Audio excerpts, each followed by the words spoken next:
It is finally starting to feel like fall here in Northern California. In fact, it even rained a little bit this morning, just a little drizzle, but it's kind of windy and cold. I know it's California cold because we don't even get snow here, but it's cold for us, okay? So I've got my sweater on, but I thought I could show you what my fall and winter garden plans are now that I can actually get started on it.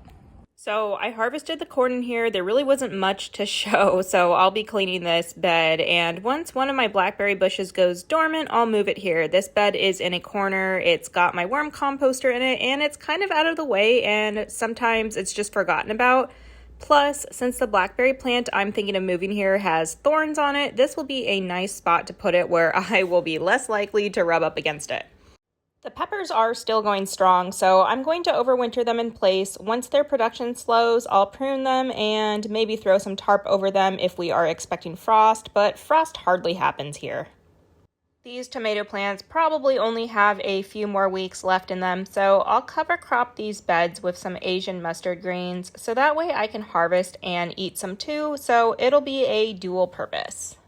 My privacy screening fell down from the wind and it looks sad, but I put this up because my neighbors put up a huge trampoline here and it's a bit of an eyesore, but I also just want my privacy. So even though these are clearly fake, it did a decent job for a while, but I'm thinking of digging up my bougainvillea from my front yard and transplanting it here because the bougainvillea in the front yard just is not working because of how fast it grows and it covers my walkway. But back here, it could create a great natural privacy screen. In the bougainvillea's spot, I will probably replace it with one of these citrus trees. I may put it in the ground, or I might just put one in a larger container and place it there. I'm not 100% sure yet, but because of all of the heat that we have been having, I haven't been able to work on any of this, so I'm excited to start getting this done. I actually have planted a few things in the garden. Right here I planted sweet pea flowers to climb up this arch trellis. This is where my loofah is, but it's almost done. So I sowed the sweet pea seeds here the other day, and of course these are covered because the squirrels will just dig them right up. And then here in this bed, I've planted some pea seeds the other day, also covered because of the squirrels, and you can see that some are starting to sprout. If they do well here, I'll harvest them. Otherwise, they'll just be chopped and dropped as a cover crop, but either way, they are going to help add nitrogen to the soil.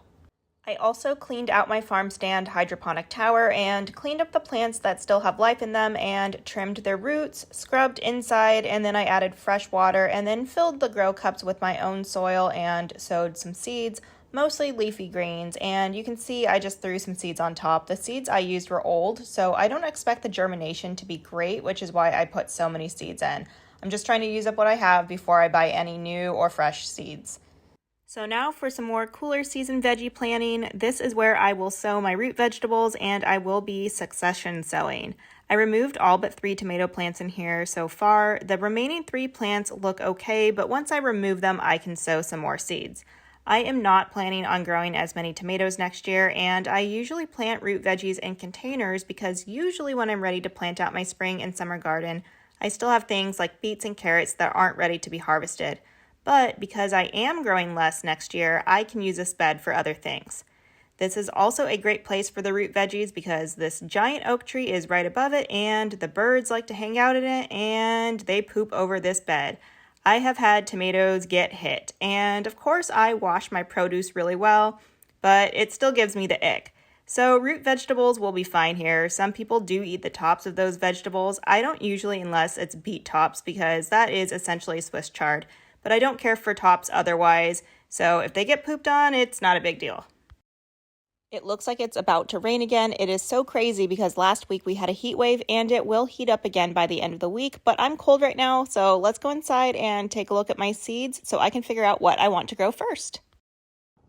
As you can see, I have tons of seeds. I have a lot of radish seeds, so those would be good to start sowing today. I am probably going to focus on these Chinese red meat radishes, also known as watermelon radish. They are great to start in the fall, and this variety does take a little bit longer than some of the other radish varieties, like the French breakfast. That one can take about 21 days. And I've just got so many different radish varieties in here. I've got a lot of duplicates in here. I should really get sowing all of these so that I can use them up. But there is another variety, the 18-day, and that one takes about 18 days. So that one will be good to start today as well. Beets I don't tend to have too much luck with. I get maybe a handful each year, but they're really small. But I keep trying to grow them because there are so many neat varieties and I have the seeds, so I figure I might as well keep trying. I think I just need to add some bone meal to the soil because root vegetables do like bone meal. So I think if I add a little bit more into the soil this year, I might have better luck.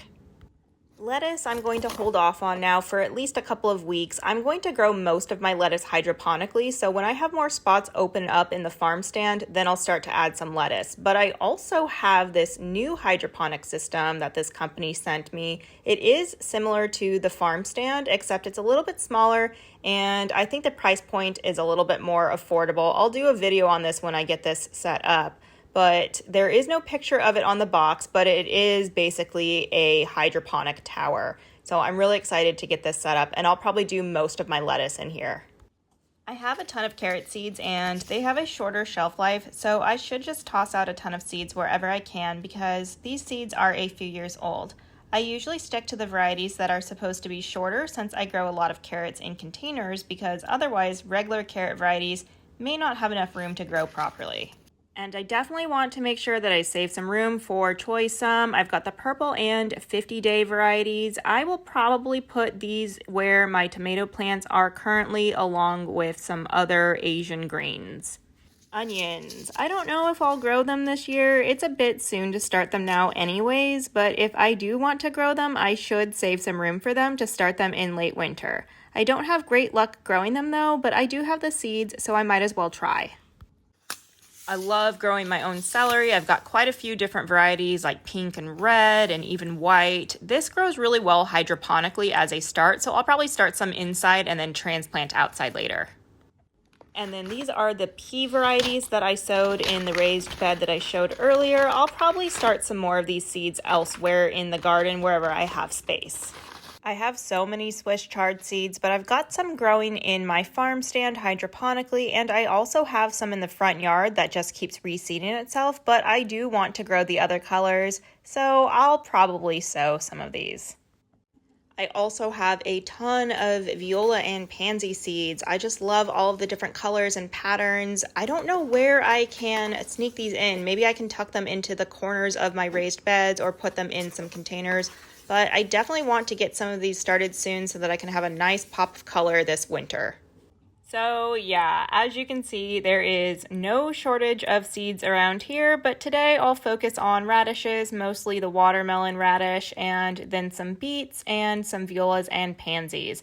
And I'll get to sowing some carrots maybe in the next week or so, and then I'll keep planting everything else as more space in the garden gets freed up.